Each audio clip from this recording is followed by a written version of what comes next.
Hi, this is Tim Bryan with Bryan's Business Umbrella, a national virtual business advisory firm, helping our clients find valuable strategic solutions for their unique needs via back office platforms, which include accounting, payroll, controllership, tax planning, tax preparation, and bookkeeping, as well as various other value-added options, such as strategic planning.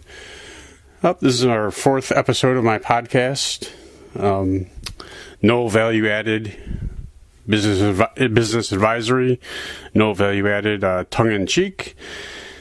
And the first three have been more technical on the accounting front, or a little bit background as to why and how I started the podcast and how I came up with the name.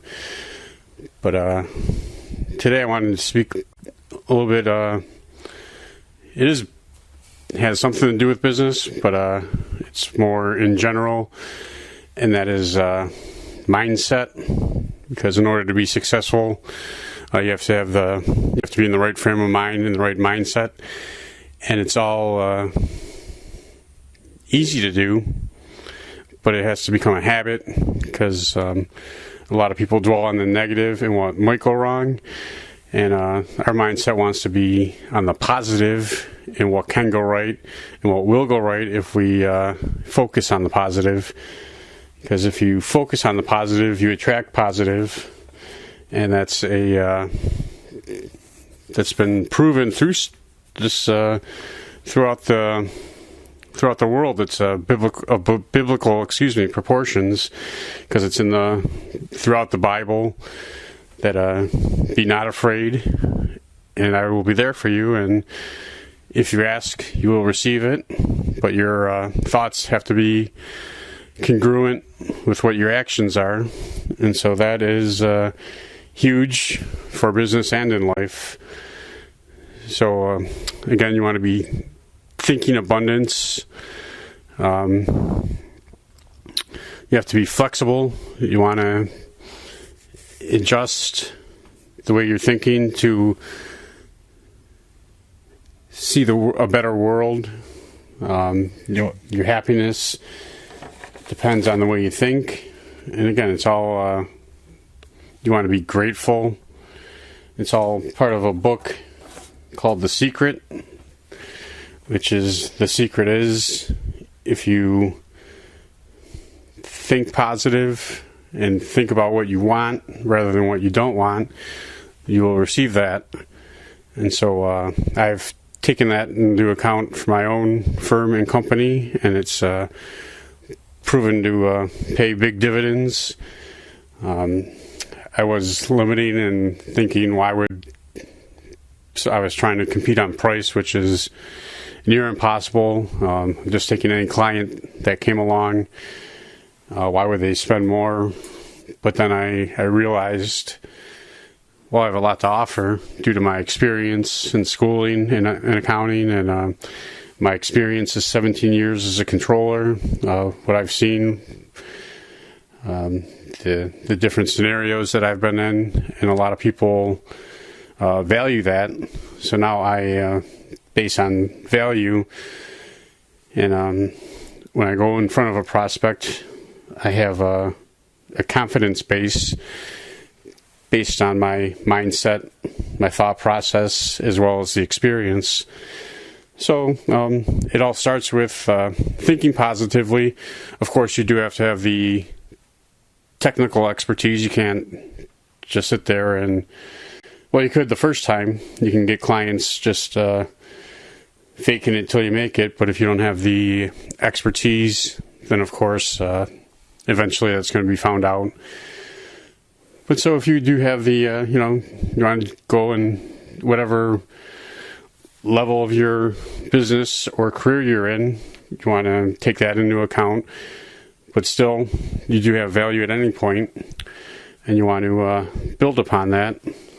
And you do that by not being afraid. Again, that's another thought process of biblical proportions, right?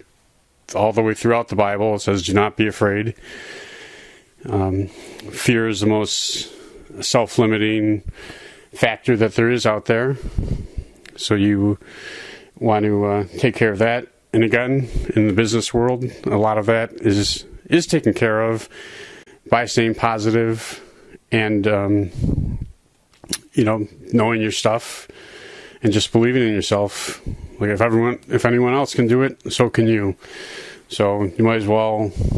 I just read this somewhere. You might as well bet on yourself, and you might be the best option for someone. And that's how I feel. I work with quote unquote ideal clients.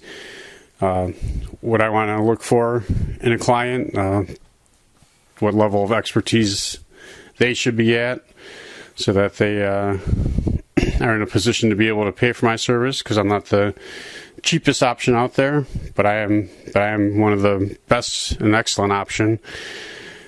And another person that's very influential in this is Tony Robbins.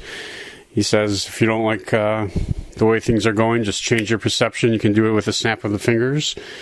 And that's true. If you focus on what's positive, then all of a sudden your situation's positive.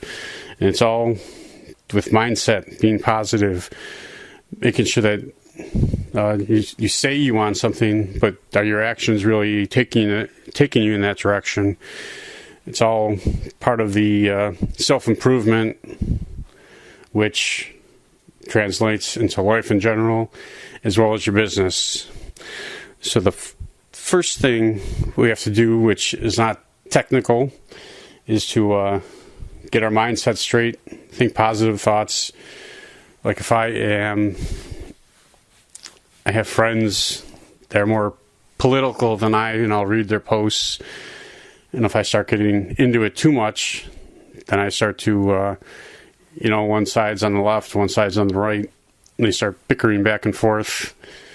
And I don't get caught up in it, but it just brings my mood down to watch and listen to people supposedly want what's best for the country, and then, it disintegrates into name calling, and it just gets me in a bad mood, and then I start thinking non-positively, and then all of a sudden I'm in a bad mood for no reason, and that it just doesn't make any sense. So think positive. That helps with your happiness, of course. Attitude is huge. You want to think in abundance instead of limiting thoughts. There's enough business or anything out there for everyone. So as long as you are thinking positively, making sure that, of course, you have to back it up with making sure that your actions are congruent with that.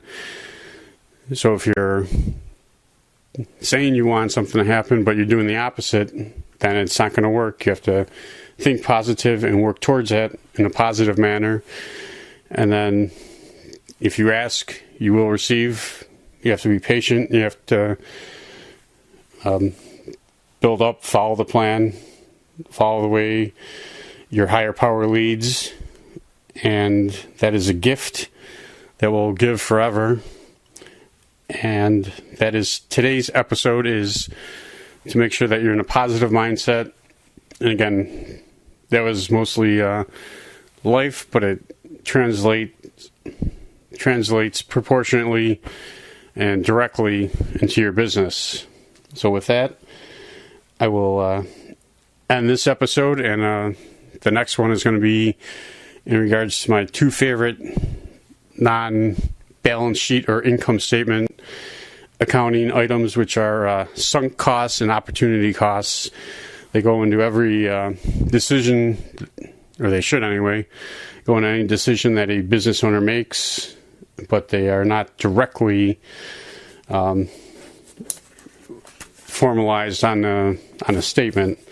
So I love that topic. So with that, we'll say have a great day and lead with love, and we will talk to you next time.